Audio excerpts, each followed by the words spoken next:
나 위에 십자가에서 깨뜨리신 사랑, 오늘도 그 사랑 안에 나 거합니다. 주님의 생명 내 안에 있고 주님의 사랑 날 강권하니 나 오늘도 주께 내 삶을 깨뜨립니다.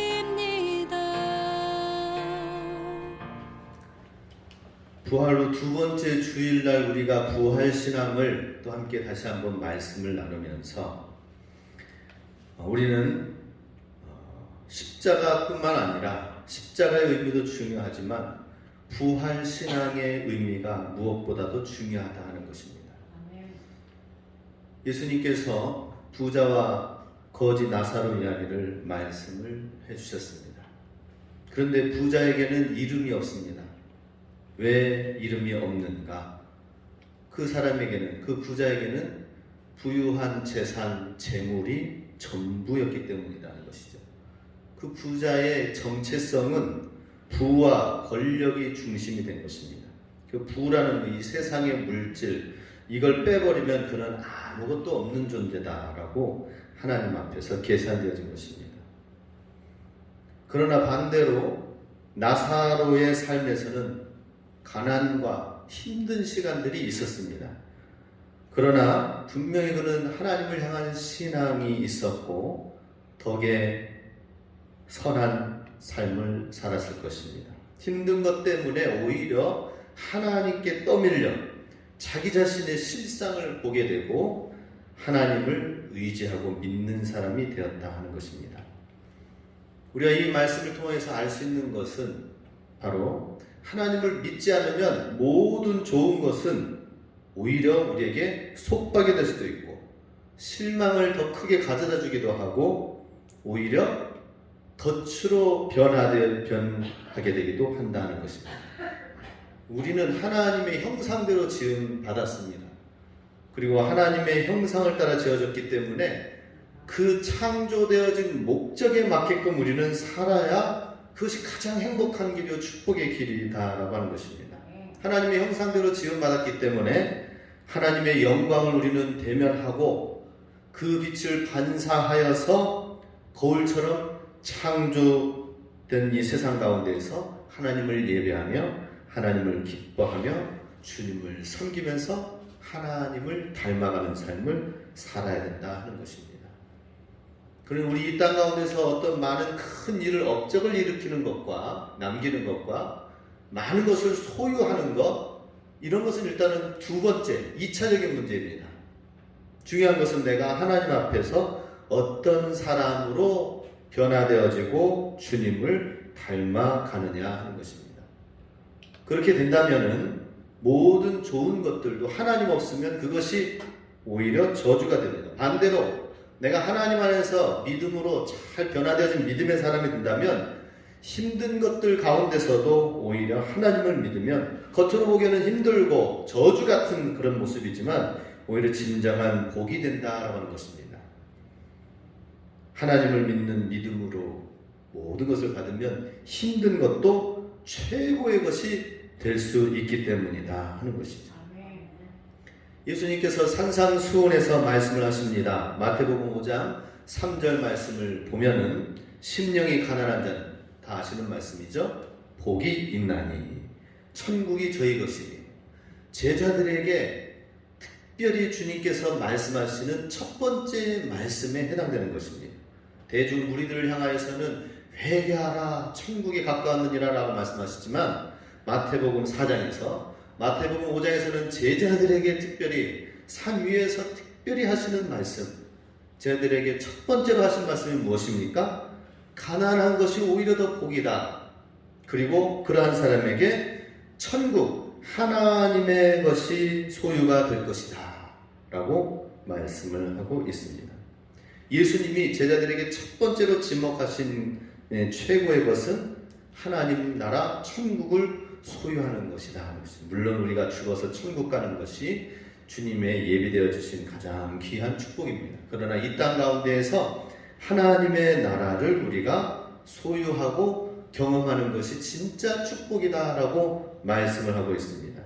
그래서 하나님 나라의 백성은 힘든 것들이 있어도 하나님을 더 의지함으로 그것이 연단을 통해 사랑과 희락과 화평과 오래 참음, 자비, 양성, 충성, 절제, 모든 성령의 열매들 하나님의 나라의 것으로, 하나님의 속성의 것으로 우리가 채워질 수 있게 된다 하는 것입니다.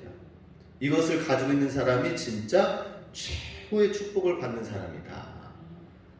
그리고 우리 하나님의 나라, 천국을 이 땅 가운데서 소유하시기 바랍니다. 그것이 부활 이야기예요. 이 땅에서는 다 죽을 수밖에 없는 것, 사망이 모든 것을 끝내는 시간들이 되지만 하나님이 주시는 선물, 부활, 하나님의 축복을 진정으로 누리는 사람이 되어야 된다 하는 것입니다. 오늘 창세기 50장의 이 15절부터 21절에 있는 본문 말씀의 내용을 보면은 요셉의 이야기가 나옵니다. 야곱의 이야기가 먼저 나오고 야곱의 12자녀들 가운데 11형제들이 그동안 얼마나 요셉에게 잘못했는지를 용서를 구하면서 나올 때에 그때 요셉이 어떻게 나갔습니까? 아버지 야곱이 이제는 죽고 없어지게 되니까 이제는 그동안의 분노를 가지고 있던 복수의 것을 베푸는 시간이 아니라 오히려 이상하게 다른 특별한 얘기입니다. 오히려 하나님께서 모든 사망 골짜기에서 부활해서 새롭게 만드신 놀라운 간증을 하고 있는 것을 보게 됩니다. 야곱은 형 에서를 노골적으로 편애하는 아버지 밑에서 고생하면서 컸습니다. 요셉의 아버지 야곱은 어떻게 해서든지 거짓말과 술수를 통하여서 아버지 이삭으로부터 축복을 하려고 아버지를 조종하려고 하였습니다. 그러다 보니까 그 거짓말의 대가는 너무나도 컸어요. 피난 가고 도망가는 삶이 되었던 것입니다.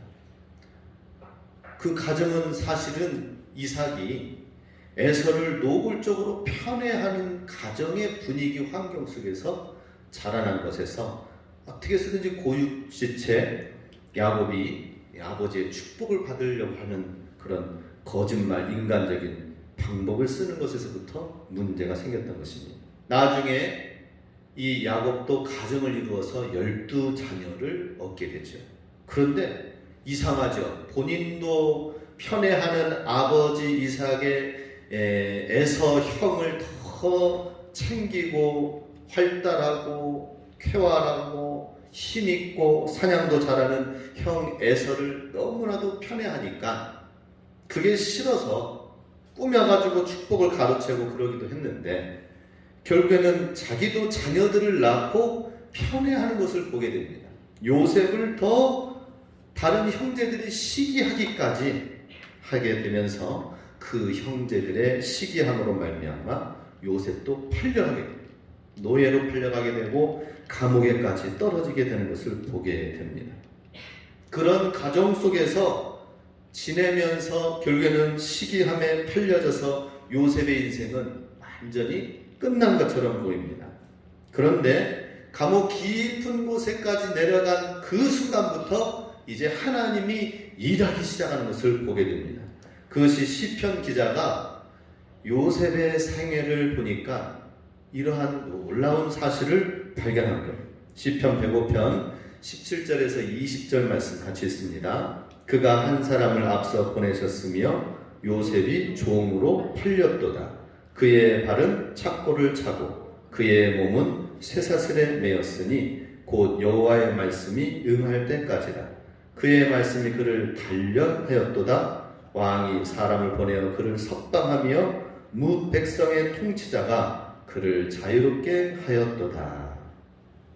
감옥에 내려가서 사망의 음침한 골짜기인 그 상황에 있을 때에 요셉이 하나님을 바라봤습니다.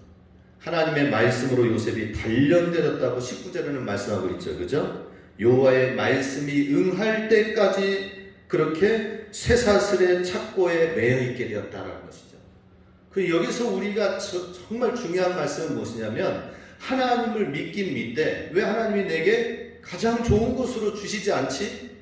하나님이 내게 가장 귀한 축복을 왜 나에게는 주시지 않을까? 그런데 그 타이밍이 있다라는 것입니다. 하나님의 말씀이 응하여 임할 때까지 라고 나와 있습니다. 그때까지는 고난의 시간들이 주어졌다 하는 것이죠.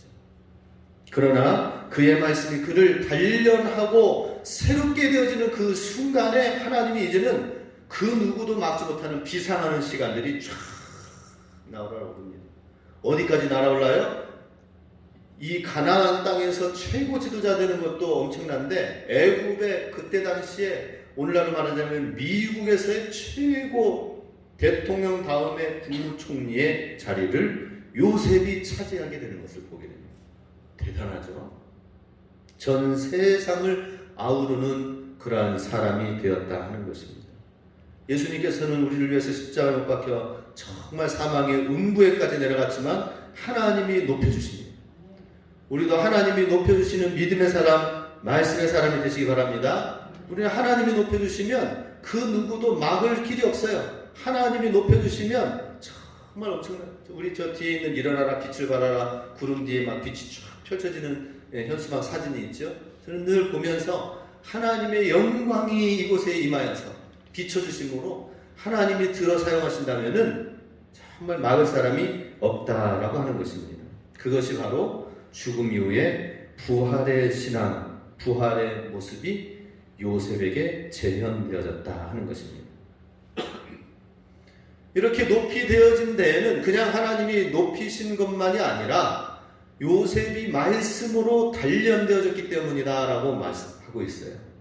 그래서 드디어 아버지 야곱이 죽게 되고 형제들을 원한을 갚을 수 있는 시간들이 주어졌습니다. 그러나 오늘 본문 말씀 19, 20절 말씀 같이 읽습니다. 요셉이 그들에게 이르되 두려워하지 마소서 내가 하나님을 대신하리이까 당신들은 나를 해하려 하였으나 하나님은 그것을 선으로 바꾸사 오늘과 같이 많은 백성의 생명을 구원하게 하시려 하셨나니. 아멘. 요셉이 애굽 총리까지 하나님께서 부활의 모습으로 높이신 데에는 말씀 안에서 잘 준비되어지고 훈련되어진 것을 보게 됩니다. 우리도 말씀 안에서 훈련되어져야 됩니다. 말씀 안에서 그것이 응하고 풀려지고 말씀이 이루어지는 그 순간이 되어질 때에 하나님이 이렇게 세워주시는 거예요. 그래서 어떻게 나갑니까? 당신들은 나를 해하려 하였으나 무조건 그 형제들이 한 것을 다 잊어먹은 게 아니에요. 당신들은 나를 해하려 하였으나 하나님은 그 악을 선으로 바꾸셨습니다. 하나님이 바꾸셨고 하나님이 행하셨습니다. 하나님이 이렇게 높여주셨습니다. 그리고 그 높여주신 이유는 오늘과 같이 많은 백성의 생명을 구원하게 하시려고 7년 풍년 이후에 7년 기근의 대환란을 준비하기 위해서 수많은 사람들의 생명을 구원하시기 위해서 나를 이 자리에 세우신 것입니다 하는 거예요. 그리고 우리 말씀 안에서 훈련되어지고 말씀에서 모든 삶의 이치들을 분별하고 그리고 그 말씀 안에서 사명을 또 끝까지 붙들고 있는 이 요셉을 향하여서 하나님께서는 크게 높여주신 것을 보게 됩니다. 예수님께서도 그냥 십자가에 못 박혀 죽으셨기 때문에 부활하신 것이 아니라 예수님께서 끝까지 아버지의 뜻에 순종하는 길을 가셨기 때문에 그 말씀의 순종, 하나님 아버지의 뜻에 순종한 자에게 하나님이 높여주셨다는 것입니다. 오늘 우리 교회의 표어가 무엇입니까? 하나님의 나라의 복음대로 되어지는 것. 그죠? 네. 저는 항상 하나님 나라를 이루기 위해서 하나님의 나라를 세우고 건설하는 교회 뭐 이렇게 작년에도 했지만 올해는 그러면 어떤 교회표를 어떤 목표를 가지고 나가야 될까 하다가 보니까 어떤 말씀이 그러냐면 다른 게 필요 없다. 우리가 하나님 나라 복음대로 살고 하나님 말씀대로 살고 성경대로 우리가 살면은 하나님께서 그대로 주의 통치가 이루어지는 때가 될 것이다 라고 하는 것입니다. 요셉이 바로 말씀 안에서 살아간 모습을 보게 됩니다. 그런데 하나님 없이 살아가는 사람은 이 세상을 두 가지로 바라보게 됩니다. 하나님이 하셨습니다가 아니라 하나님이 악을 선으로 바꾸셨습니다. 그리고 나를 하나님의 뜻을 위하여 이렇게 세워주셨습니다. 사명을 보여주시고 그 목표와 표대를 향해 나가는 것이 아니라 하나님 없는 사람들에게는 두 가지 시각으로 살아요. 어려운 문제가 생길 때 그 고난 앞에서 어떻게? 첫 번째는 낙관론적으로 삽니다. 낙관론자들은 환난을 향하여서 심각하게 바라보지 않아요. 괜찮아. 지금은 일시적으로 비정상적인 상황이니까 조금 지나면 일이 잘 풀려질 거야. 이 세상은 안전하고 지금까지 잘 굴러왔기 때문에 어떻게 잘 되어지겠지 하고 지금 힘든 시간을 조금 움츠러들면서 숨 고르게 하면 되는 줄 알고 낙관론적으로 생각하기도 합니다. 또 한편으로는 비관론자가 있습니다. 세상이 다 암담한 곳으로 살만한 곳이 못돼. 삶이란 인생이란 고달픈 것이야. 인간은 모두가 다 배신하고 믿을 수 없는 것이 바로 이 세상이야. 사람들이야 라고 하면서 비관론자는 환난이 닥치는 모든 것에 다 스스로 힘들어하고 그렇게 생각을 합니다. 낙관론자가 맞습니까? 비관론자가 맞습니까? 둘 다 맞으면서 둘 다 틀려요. 비관론자가 맞는 부분은 뭐예요? 이 세상은 사단이 공중권세를 잡고 정말 멸망의 길로 가는 것. 가끔씩 우리 주변에 있는 분들이랑 이웃들이랑 얘기하면서 세상이 점점 온난화와 코로나와 지진과 전쟁의 소식들 들려오고 하면은 이 세상이 점점 어떻게 되어져 가야 될지 걱정을 하세요.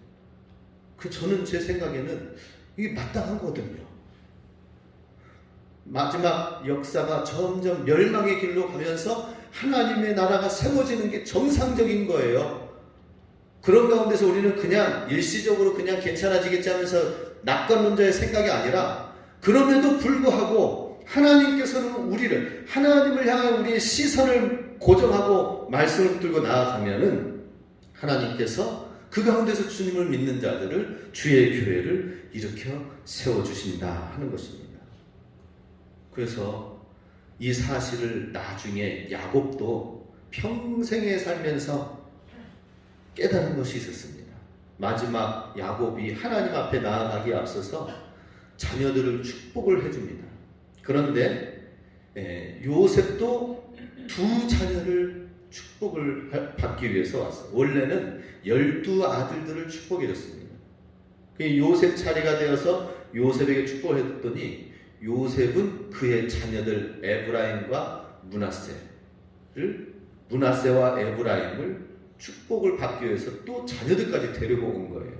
왜냐하면은 요셉의 자녀들은 이 이집트 애굽에서 만난 부인과 함께 이집트 소생으로 여겨질 수도 있기 때문에 약속의 축복, 언약의 축복을 받을 분기 권한이 없다라고 얘기하면서 하면은 안 되기 때문에 아버지로부터 친히 축복을 받기 위해서 데리고 나왔습니다. 자녀들을 축복해 주기를 원했습니다. 그러면은 장자는 오른손으로 갑절의 축복을 주기 위해서 장자 므낫세에게 축복을 해줘야 되고 왼쪽에는 에브라임 차자에게 축복을 해주는 순서가 맞습니다. 그래서 오른쪽 왼쪽 이 요셉이 므낫세 에브라임을 세웠습니다. 그런데 야곱이 축복하려고 하는 사이에 어떻게 했느냐면은 손을 바꿔가지고 오른손이 왼쪽으로, 그래서 오른손으로 이렇게 갑절의 축복, 장자의 축복을 주려고 하는 손이 왼쪽으로 가는 거예요. 둘째에게 주는 거예요. 그리고 첫째에게 이제 왼손에 차자의 축복을 주면서 하는 거예요. 요셉이 놀래가지고 아버지 야곱에게 얘기합니다. 잘못 바뀌셨습니다. 지금 뭔가 좀 착각하신 것 같은데요 하면서 당황해하는 거예요. 그럴 때에 야곱이 뭐라고 합니까? 나도 안다. 그러나 이것이 옳다. 둘째가 장자가 되어 장자의 축복을 받는 것이 하나님 나라의 뜻이다. 하나님의 뜻이다라고 하는 거예요. 이것을 구약성경 쫙 지나가면서 아무런 얘기 안 하고 있다가 이 행동을 신약성경 히브리서 11장에 어떤 사람은 각 믿음의 위인은 무엇을 잘했는지 얘기를 할 때에 이러한 얘기를 합니다. 11장 22절 같이 씁니다. 믿음으로 야곱은 죽을 때에 요셉의 각 아들에게 축복하고 그 지팡이 머리에 의지하여 경배하였으며, 야곱의 세계에 대해서는 믿음으로 행한 것의 업적을 무엇이라고 했느냐면 요셉의 각 아들에게 엇갈려서 축복을 내린 것을 가장 큰 믿음의 행위로 치고 있는 거예요. 팔을 엇바꾸시는 하나님의 원리를 알게 된 것이죠. 이 세상 가운데서는 힘들다고 하는 그것이 오히려 더 하나님의 역사하시는 때가 된다 하는 거예요. 가난하고 나약한 거기에 오히려 하나님의 나라와 통치가 임하는 원리가 있기 때문에 잠시 잠깐 낮추고 요셉을 잠시 잠깐 힘들게 하는 그 시기를 통해서 하나님이 일하십니다. 우리도 마찬가지입니다. 우리 성도님들 개인적으로 또 우리 교회가 이 시골 지역에서 하나님의 사명을 감당해 나가는 데 있어서 무슨 커다란 것을 가지고 있지 않아요. 그죠? 농사를 짓는, 많이 크게 짓는 사람들은 지금 바빠서 지금 일하고 있습니다. 오늘도 이제 대파를 심으려고 아침 일찍부터 일어나가지고 그 자녀들 데리고 와가지고는 밭에다가 그 대파를 심기 이전에 뭐 약물을 좀 취하는가 봐요. 저는 옆에서 지켜보면서 그래야 병충해를 덜 받는가 보다 이런 생각이 들어요. 하나하나 못자리 하나를 해가지고는 담그고 빼고 하는 일들을 하고 있습니다. 뭔가 부유하고 뭔가 채워지고 일하면은 그것이 다 채워지고 그게 축복인 것처럼 하지만 아니다. 손해받고 손실받고 힘든 가운데 있어도 하나님의 뜻대로 하나님의 방법대로 예배하는 자, 순종하는 자가 진짜 축복의 문이 열려지게 될 것이다 라는 거예요. 우리가 물려줄 수 있는 게 뭡니까? 자녀들에게 물려줄 수 있는 게 뭐예요? 우리가 돈을 한 푼이라도 벌어가지고 뭔가 하나 더 아파트 집 한 칸이라도 더 넓게 해주는 거, 화장실 하나 더 넓혀주는 거, 이게 자녀들에게 축복인가요? 아니요. 너무 많이 물려주면은 나중에는 부모도 몰라보더라고. 그 부에 취해가지고 무시당해요. 진짜 물려줘야 될 건 뭡니까? 신앙이다 하는 것입니다. 하나님을 내가 어떻게 열심히 신앙했는가? 어떻게 이런 어려운 상황 가운데서 주님 앞에 엎드렸는가? 그거예요.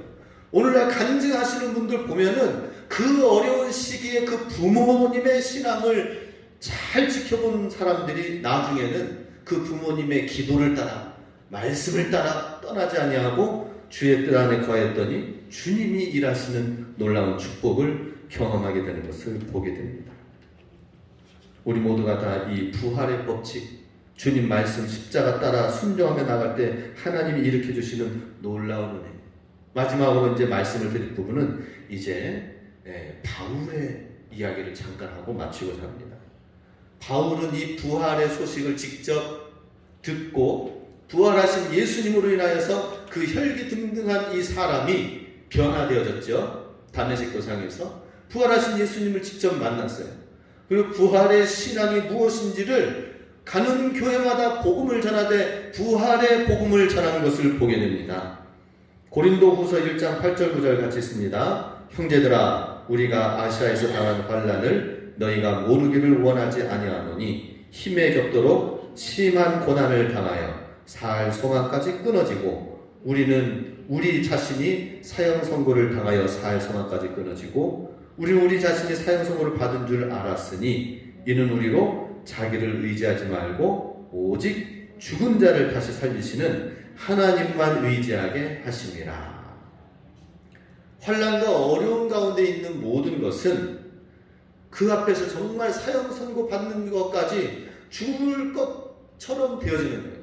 가끔 TV에 보면은 연예인들이 군대 생활을 경험하기 위해서 사격 훈련도 직접 체험해 보기도 하고 화생방 훈련에 화생방 그 창고에 들어가서 경험하고 나오는 것까지 가끔 나오는 것을 보게 됩니다. 그런데 얼마나 이 화생방 하면은 어렵습니까? 아직 군대 안 가신 분들은 모르시죠, 그죠? 예.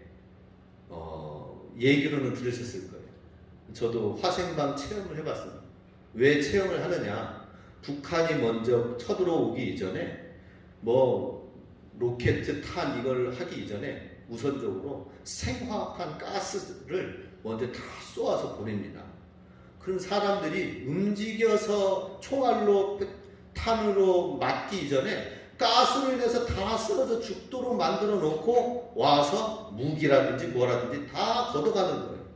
뭐 정말 무서운 작전이죠. 그죠? 그렇기 때문에 먼저 전쟁이 일어났다 하면은 방독면 쓰고 준비를 해야 되는 훈련을 받았어요. 그러기에 앞서서 이 생화가스가 얼마나 위태로운지를 경험해 보기 위해서 방독면 쓰고 들어갔다가 이제 방독면 이거를 이제 풀릅니다. 그러면은 정말 눈물, 콧물 나올 거 다 나오면서 숨이 콕콕 막힙니다. 아, 이러다가 나 진짜 죽겠다라고 하면서 하는데 앉아 일어서 막 시키는데 거기에 그 상황 속에서 따라서 안 움직이면은 명령에 불복종하면 발길질 나옵니다. 그러면서 어려운 시기로 이러다가 나 진짜 죽겠구나라고 할 때에 이제 나와서 맑은 공기 맞으면 살았네 하는 거예요. 마치 이 세상 가운데에서 그 짧은 시간이지만 우리가 세상에 살면서 힘들고 어려운 시기에 극한의 어려움의 상황에 주어지면은 정말 나는 죽을 것 같구나라고 하는 것을 사도 바울은 자기 자신의 죄나 자기 자신의 실수와 어려움, 문제를 그냥 당한 것이 아니라 복음 때문에 죽은 위치에까지 많이 갔었습니다. 그런 상황에서 깨달은 것이 무엇이냐면 부활신앙이라는 것이죠. 자기를 의지하지 말고 오직 죽은 자를 다시 살리시는 하나님만 의지하게 하십니다. 할렐루야. 다시 살려주시는 하나님만 의지해야 됩니다. 다시 일으켜 세워주시는 하나님만 의지해야 된다라고 하는 것입니다. 이걸 통하여서 사도 바울이 깨달은 것이 있습니다. 이런 고난의 시간을 통하여 깨달은 것. 첫 번째, 하나님의 위로다라고 하는 것입니다. 하나님은 어떤 하나님? 고린도후서 1장 3절 4절 같이 있습니다. 모든 위로의 하나님이시며 우리의 모든 환난 중에서 우리를 위로하사 우리로 하여금 하나님께 받는 위로로서 모든 환난 중에 있는 자들을 능히 위로하게 하시는 이시로다. 사도 바울은 부활의 하나님을 경험하면서 정말 하나님은 위로의 하나님이시구나, 격려의 하나님이시구나, 나의 등 뒤에서 나를 밀어주시는 분, 나를 이끌어주시는 분, 그 하나님이신 것을 계속 경험하는 것. 저도 정말 작년과 올해 넘어오면서 하나님이 뒤에서 밀어주시는 분이시구나, 격려하시는 하나님이시구나, 위로해주시는 하나님이시는 것을 경험을 하게 됩니다. 우리 성도님도 마찬가지입니다. 그렇게 경험을 하고 그 다음에는 사도 바울이 경험한 것은 무엇입니까? 고난 가운데 있는 또 다른 어려운 가운데 빠져있는 자들을 돕기 위해서 하나님께서는 부활의, 고난 가운데 부활의 신앙을 경험하게 한다는 것이죠. 고린도후서 1장 6절 같이 읽습니다. 우리가 환난당하는 것도 너희가 위로받게 하려는 것이요 이 위로가 너희 속에 역사하여 우리가 받는 것 같은 고난을 너희도 견디게 하느니라.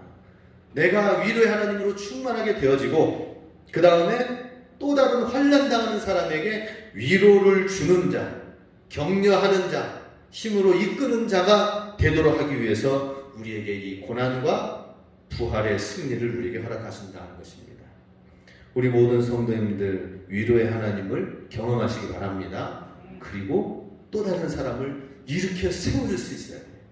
말씀으로, 능력으로, 구원의 말씀으로, 부활의 신앙으로 일으켜 세워져야 됩니다. 사도 바울은 이 보건력이 얼마나 뛰어난지, 배가 그 큰 바다에서 물의 파도에 넘어지려고 해도 다시 일어서는, 오뚜기처럼 일어서는 이유가 뭔지 아십니까? 그 뱃속에 평형수라고 물을 집어넣어요. 그러면은 물이 있는데 출렁거리는 게 위에 있으면은 물을 좀 더 넣습니다. 그러면은 이제는 이게 덜 출렁거려요. 같은 물결인 줄 알고 그렇게 됩니다. 물이 잔잔하면 또 물줄기도 잔잔하게 빼가지고 이렇게 다닙니다. 그러면서 배의 복원력이 잘 이루어지도록 평형수가 있어요. 우리 안에 이 평형수 되시는 예수님, 하나님의 말씀으로 충만하게 되어지고 부활의 능력의 신앙으로 충만하게 되어지면은, 그러면은 어떠한 어려움이 있어도 다시 복원력, 다시 일어나는 믿음을 갖게 된다 하는 것입니다.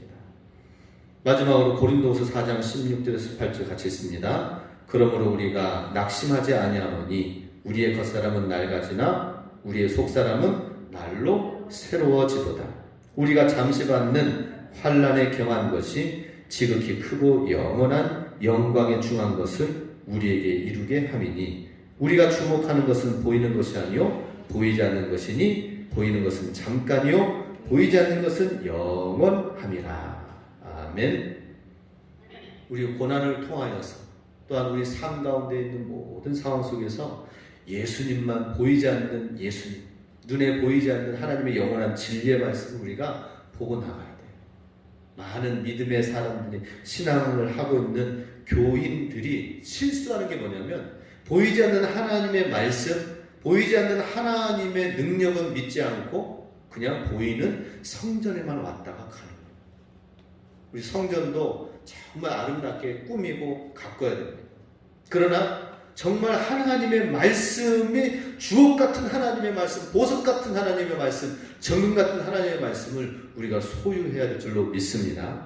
그래서 그 말씀 안에서 예수님으로 우리가 가득 채워져서 평형수가 채워져서 다시 일어서는 믿음, 부활의 신앙을 우리가 가지고 세상 가운데 나가야 될 줄로 믿습니다. 우리 모두가 다 이와 같은 부활의 신앙으로 승리하여서 우리 어떤 어려움이 와도 다른 사람들을 또 일으켜 세워주는 그러한 믿음이 될 수 있도록 우리 모두가 다 우리 부활의 신앙으로 무장될 수 있게 주님의 이름으로 축복합니다. 아멘. 기도하겠습니다. 우리 합심해서 기도합니다.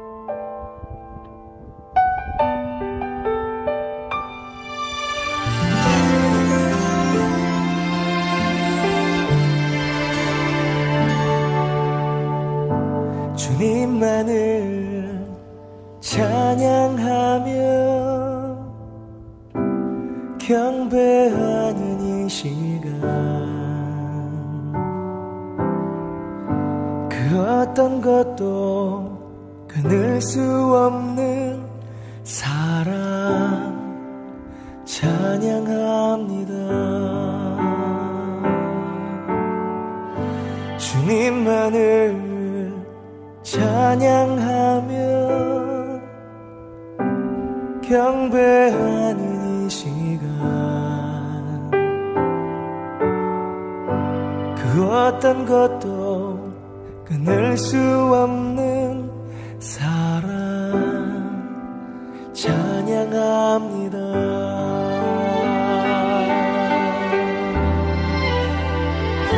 주의 사랑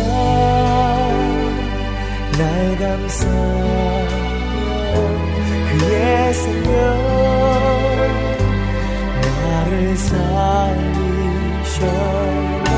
어떤 어려움 속에도 주만 나를 여전히 사랑하신다 하네.